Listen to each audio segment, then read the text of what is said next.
Hari ini saya berbicara, serahkanlah khawatirmu kepada Tuhan, maka Tuhan akan memeliharamu.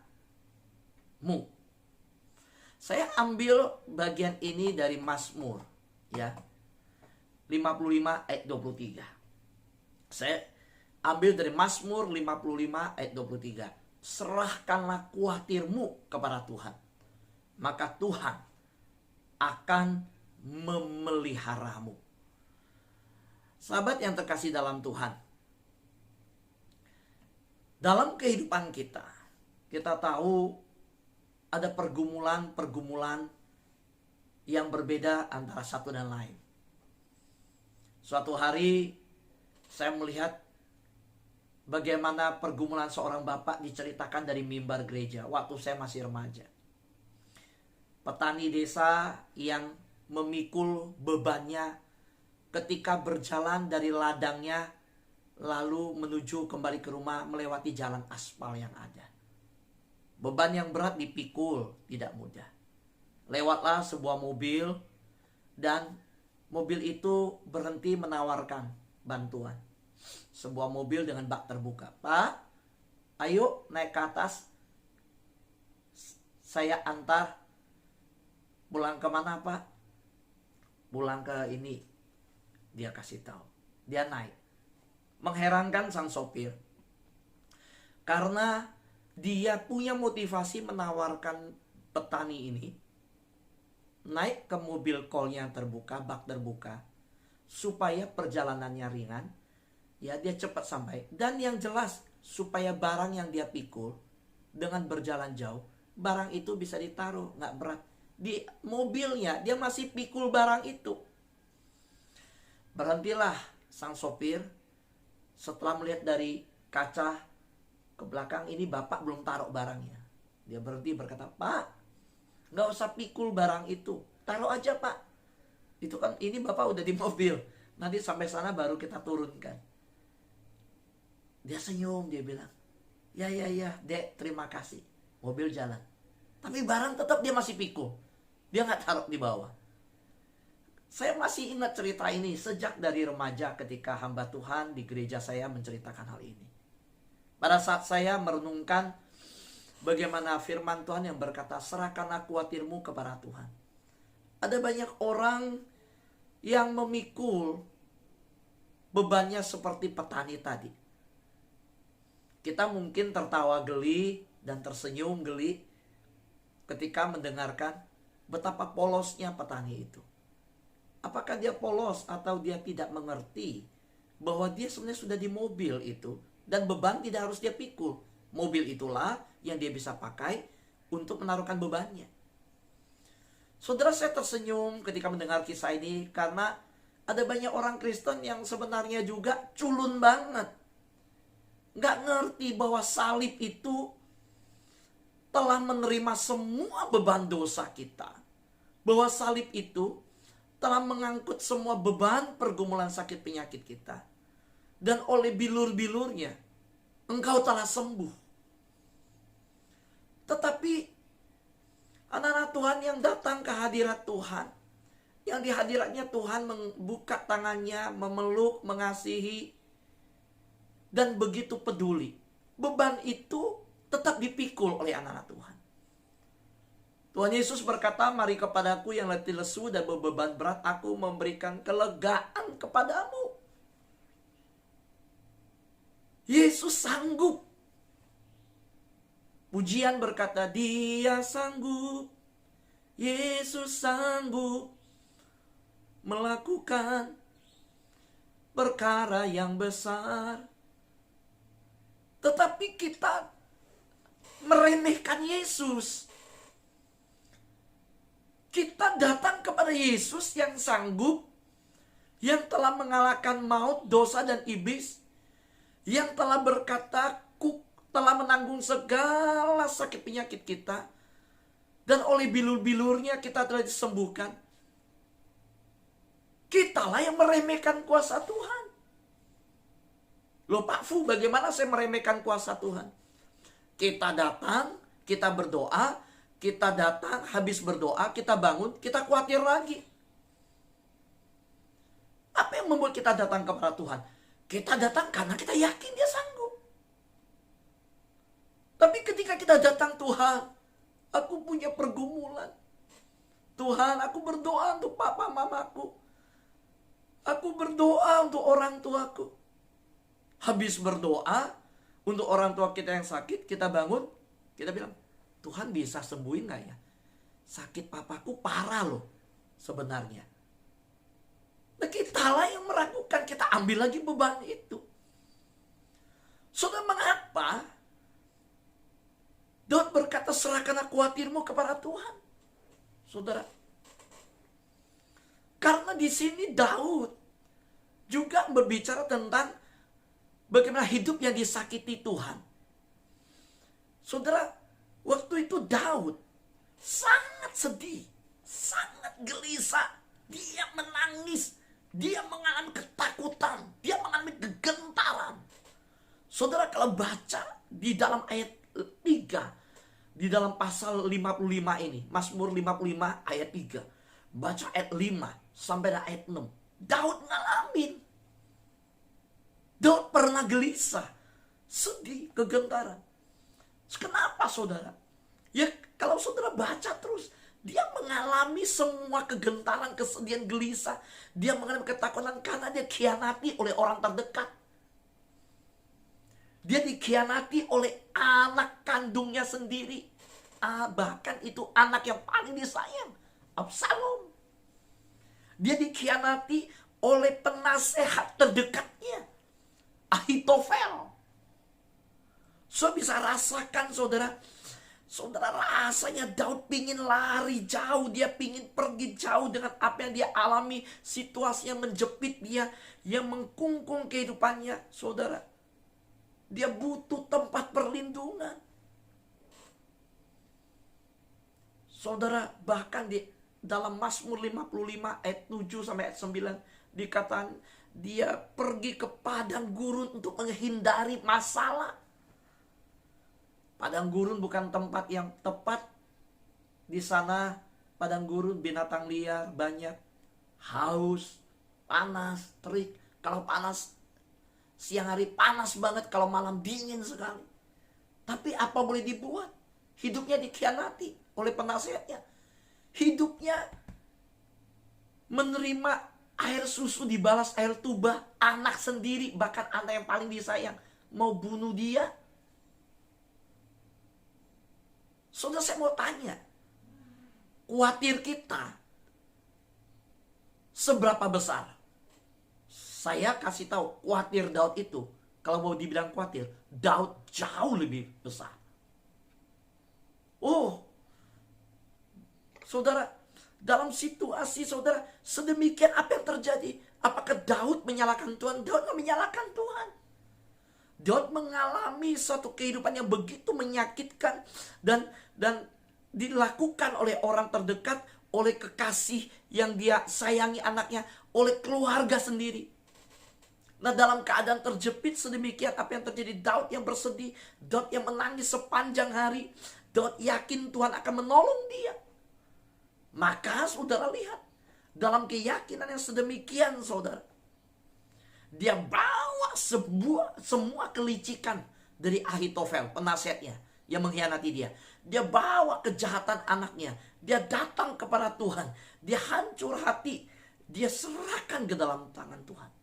Daud dalam posisi yang sedemikian riskan. Kalau salah jalan dia hancur. Kalau salah keputusan, dia akan mengalami kehancuran saudara. Saudara, dalam kondisi yang berduka sedemikian saya melihat Daud mengajarkan dalam Mazmur 55 supaya menyerahkan kekhawatiran kepada Tuhan dan mempercayai Tuhan. Jadi lihat, hidup Daud yang begitu terhimpit, begitu sakit hatinya, dikhianati oleh orang terdekat. Dia lari ke padang, dia berseru kepada Tuhan. Dia mempercayai kembali kehidupan kepada Tuhan. Dia harusnya bisa khawatir bahwa dia selamanya tidak bisa jadi raja lagi. Dia bisa khawatir bahwa hidupnya terancam terbunuh. Dia bisa khawatir, sangat bisa khawatir. Kenapa? Karena dia mengalami masa hidup yang sudah tua, masih mau dibunuh oleh anaknya, dikejar. Dia bisa khawatir akan masa depannya. Dia bisa khawatir akan kerajaan Israel hancur. Ada, kalau mau bilang khawatir, Daud banyak alasan untuk bisa khawatir. Tapi lihat, di ayat yang ke-23, Mazmur 55 ini, Daud menyerahkan khawatirnya. Dan dia mengajar umat, serahkanlah khawatirmu kepada Tuhan, maka Tuhan akan memelihara kamu. Kenapa Daud berkata, serahkan khawatirmu kepada Tuhan? Karena dia percaya Tuhan sanggup pelihara dia. Walau 1000 rebah di sisiku, ku percaya Tuhan tetap ada penolongku. Walau 10.000 rebah, tetap dia percaya Tuhan sanggup bertindak. Tuhan akan tetap tegak. Dan Tuhan akan menegakkan orang-orang yang benar di hadapannya, yang berharap kepadanya, yang mempercayainya. Apa itu orang benar? Daud bukan tidak berdosa. Ingat saudara, pemberontakan oleh anaknya, kejadian yang terjadi karena Tuhan berkata, karena kamu berdosa kepadaku. Daud berdosa terhadap Batsheba, maka pedang tidak lari dari rumahnya. Daud berdosa terhadap Batsheba. Tuhan berkata, aku akan koyakkan kerajaanmu. Daud berdosa. Tapi lihat, dia kembali kepada Tuhan. Dia berseru kepada, dia kembali mempercayai Tuhan. Dia mempercayai bahwa pertolongan datang dari Tuhan, pengampunan datang daripada Tuhan. Soalnya kita bisa bikin salah. Kita bisa dalam keadaan yang karena kesalahan itu tertimpa pada kita, kita menanggung itu. Tapi Tuhan tetap menerima kita kalau kita bertobat. Saudara, anak yang hilang itu bersalah. Dia bersalah terhadap orang tuanya. Ayo mana warisanku, berikan. Itu anak yang menyumpahi orang tua mati. Karena warisan diberikan setelah orang tua mati. Tapi orang tua belum mati, dia minta warisan. Orang tuanya berikan. Dia meninggalkan orang tua, dia pergi ke kota. Dia sia-siakan hidupnya. Dia masuk ke pelacuran. Uangnya hancur, hidupnya hancur. Sampai dia mau makan ampas babi. Saya mau tanya, dia sengsara seperti itu karena salah siapa? Salah dia. Dosa dia. Tapi ketika dia berkata, betapa berdosanya aku. Aku telah berdosa ke surga.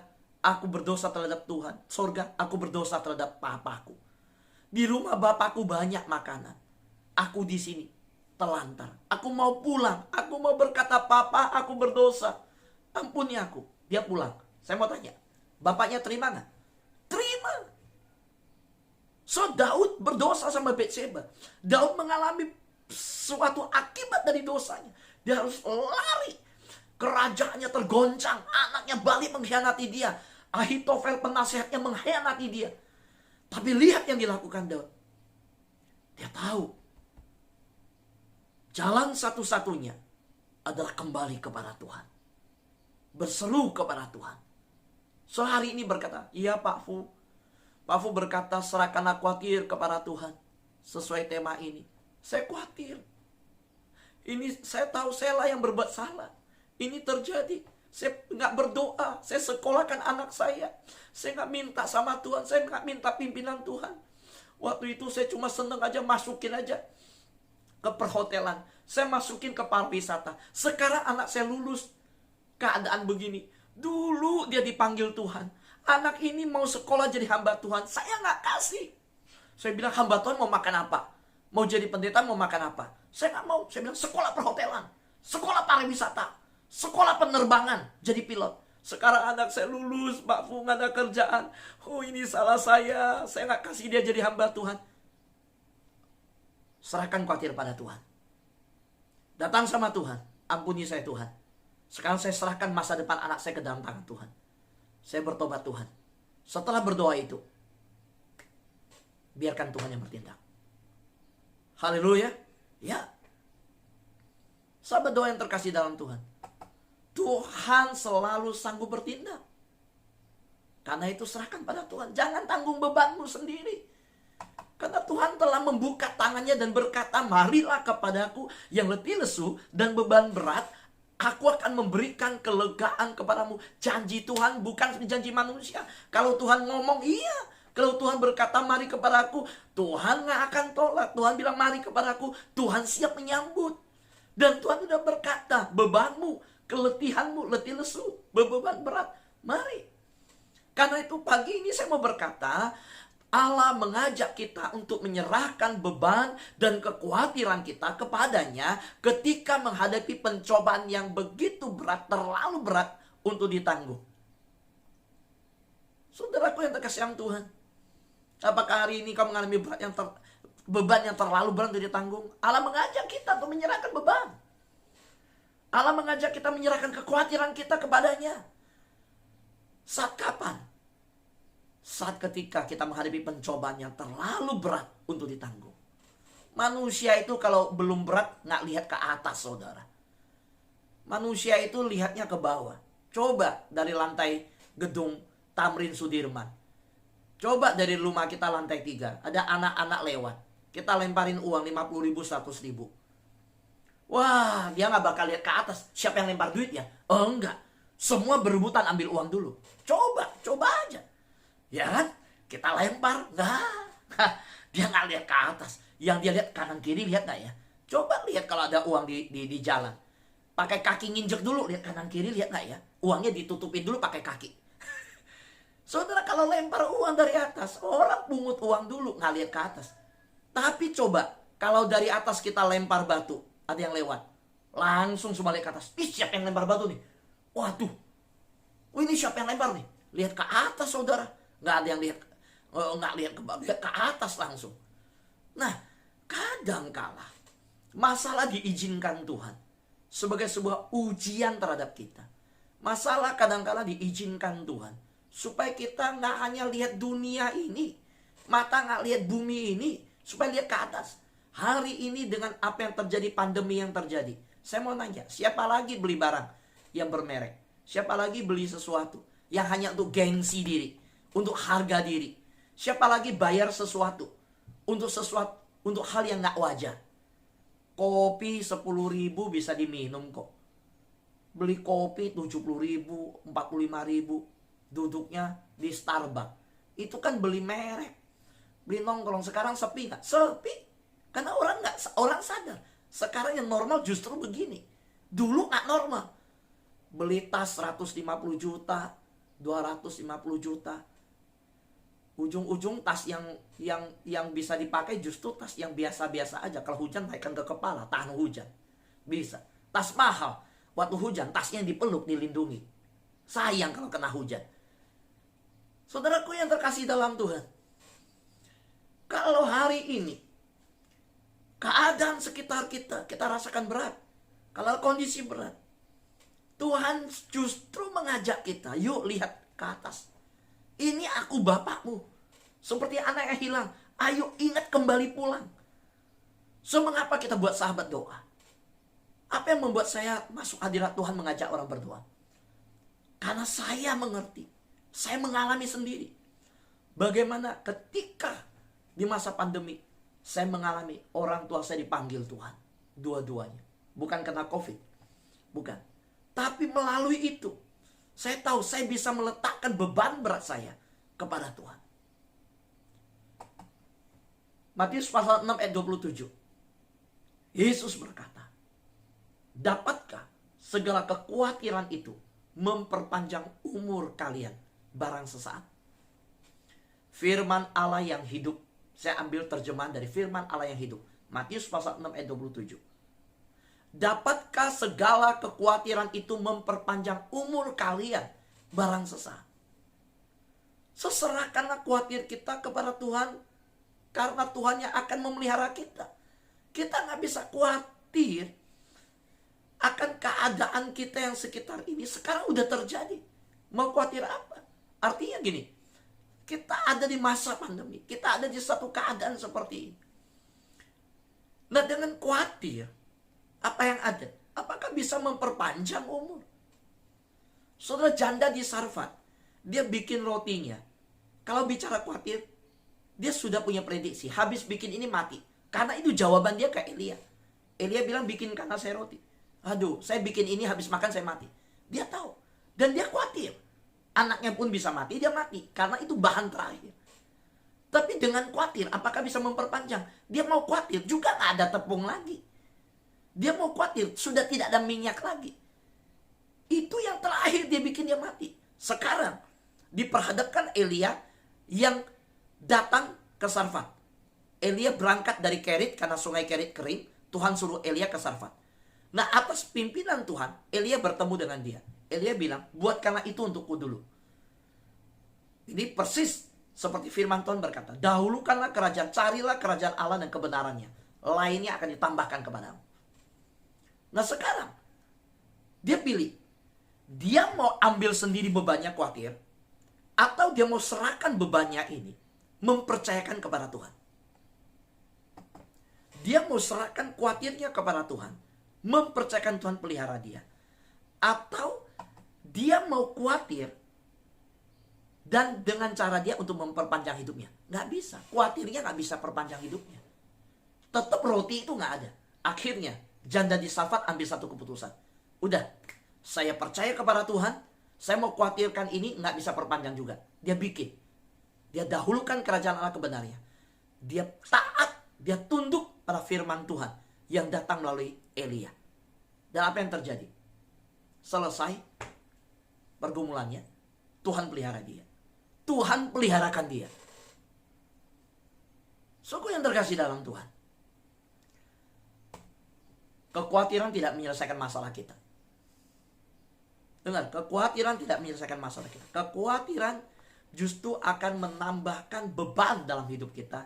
Kekhawatiran justru akan membuat kita terus menerus di dalam kegelisahan. Nanti sakit mah, nanti sakit GERD.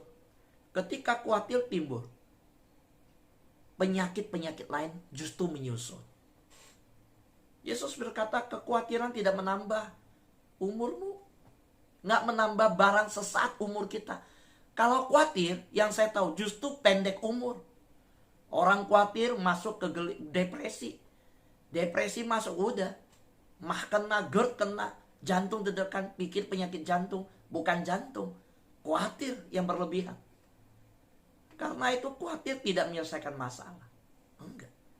Hari ini, sahabat doa, di hari Jumat ini, saya mengajak kita datang sama Tuhan untuk meletakkan semua kepada Tuhan. Cara untuk tidak khawatir adalah menyerahkan khawatir kepada Tuhan dan mempercayai Tuhan. Bagaimanakah jalan keluar terhadap pergumulan persoalan? Kita menghadapi anak kita yang begitu berat dalam pendidikannya. Kita menghadapi diri sendiri yang mengalami sakit yang divonis oleh dokter. Kita menghadapi pergumulan rumah tangga kita. Kita juga menghadapi bagaimana membangun bisnis usaha karir kita di tengah masa pandemi. Menghadapinya bukan dengan cara khawatir. Menghadapinya dengan cara menyerahkan khawatir kepada Tuhan. Datang doa fajar kepada Tuhan. Berdoa kepada Tuhan. Menyelesaikan khawatir kita dengan mempercayai Tuhan. Orang yang berdoa, dia mempercayai Tuhan. Orang yang berdoa, dia sedang berkata, aku percaya sama Tuhan. Orang yang berdoa sedang berkata, aku tidak kuat berdiri menanggung beban, aku mau berlutut menyerahkan kepada Tuhan. Amin. Tuhan berkati kita semua.